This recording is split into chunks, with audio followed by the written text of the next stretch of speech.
കോമേഴ്സിന്റെ computer application എക്സാമിന് വരാൻ പോകുന്ന ഷുവർ ക്വസ്റ്റ്യൻസ് കുറച്ചെണ്ണം നമുക്ക് നോക്കിയോക്കാം അല്ലെ. അപ്പൊ ഫസ്റ്റ് ക്വസ്റ്റ്യൻ ആണ് നമ്മുടെ ഒന്നാമത്തെ ചാപ്റ്റർ ആയിട്ടുള്ള റിവ്യൂ ഓഫ് C++ പ്രോഗ്രാമിംഗിലെ നമുക്ക് നോക്കിക്കേ നമ്മുടെ type modifiers signed unsigned long short ആ ഒരു ക്വസ്റ്റ്യൻ എന്തായാലും പഠിച്ചിരിക്കണം. അതേപോലെ തന്നെ 3 ഡാറ്റ ടൈപ്സിന്റെ ക്ലാസിഫിക്കേഷൻ നമ്മൾ പറഞ്ഞതാണ്. ഈ ഒരു ക്ലാസിഫിക്കേഷൻ നിങ്ങൾ ഉറപ്പായിട്ടും പഠിച്ചിരിക്കണം. ഓക്കെ, അതേപോലെ തന്നെ നമ്മുടെ list and explain type of statements, declaration statement, initialization statement, input output, ഈ സ്റ്റേറ്റ്മെന്റ്സ് ഒക്കെ എന്താണ് എന്നുള്ളത് ജസ്റ്റ് ചെറിയൊരു ഐഡിയ നിങ്ങൾക്ക് ഉണ്ടായിരിക്കണം. അതേപോലെ തന്നെ ടോക്കൺസ്, നമ്മൾ +1 ഒരുപാട് തവണ റിപ്പീറ്റഡ് ആയിട്ട് പഠിച്ചിട്ടുള്ള കാര്യമാണ് ടോക്കൺസ് അല്ലെ.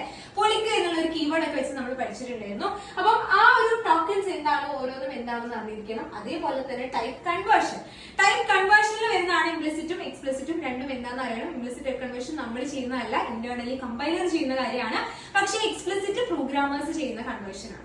ഓക്കെ, ഇത്രയും കാര്യങ്ങൾ ഫസ്റ്റ് ചാപ്റ്ററിൽ എന്തായാലും നിങ്ങൾക്ക് അറിഞ്ഞിരിക്കണം. അതേപോലെ തന്നെ സെക്കൻഡ് ചാപ്റ്ററിൽ വാട്ട് ഇസ് ആൻ അറേ, അറേയുടെ ഈ ഒരു ഡെഫിനേഷൻ നിങ്ങൾക്ക് എന്തായാലും അറിഞ്ഞിരിക്കണം. അതേപോലെ തന്നെ അറേക്ക് മെമ്മറി എങ്ങനെയാണ് നമ്മൾ അലോക്കേറ്റ് ചെയ്യുക, എങ്ങനെയാണ് അതിന്റെ ഒരു കാൽക്കുലേഷൻ, അതാണ് ഈ കാണുന്ന equation. Total bytes equal to size of array type into size of array. Okay, അറേയുടെ ഡാറ്റ ടൈപ്പിന്റെ സൈസ് എത്രയാണോ അതേ ഇൻറ്റു അറേന്റെ സൈസ് ചെയ്ത് കഴിഞ്ഞാൽ നമുക്ക് ടോട്ടൽ ബൈറ്റ്സ് ഓഫ് മെമ്മറി കിട്ടുന്നതായിരിക്കും. അതേപോലെ ബിൽഡിംഗ് ഫംഗ്ഷൻസ് എന്ന് പറഞ്ഞ ചാപ്റ്ററിൽ നമ്മൾ ഒരുപാട് പ്രീഡിഫൈൻഡ് ഫംഗ്ഷൻസ് പഠിക്കുന്നുണ്ട്. അതിൽ ഏറ്റവും ഇമ്പോർട്ടന്റ് ആയിട്ടുള്ളതാണ് നമ്മുടെ സ്ട്രിങ്ങിന്റെ ഫംഗ്ഷൻസ് കേട്ടോ.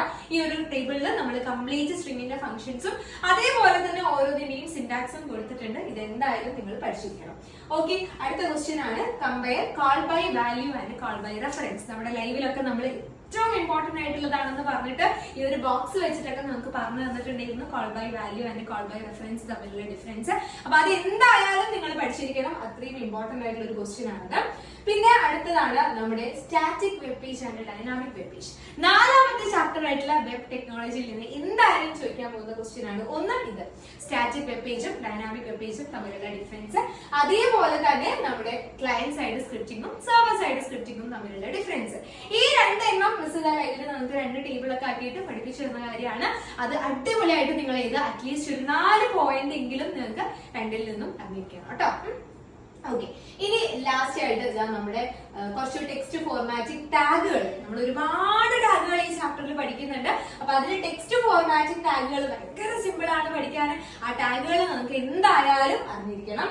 ഓക്കെ, അടുത്ത ക്വസ്റ്റ്യൻ ആണ് compare shared hosting and dedicated hosting. ഈ രണ്ടെണ്ണം ഇവിടെ ചോദിച്ചത്, പക്ഷെ നമുക്ക് ഒന്നും കൂടെ ഉണ്ട് വിർച്വൽ പ്രൈവറ്റ് സെർവർ.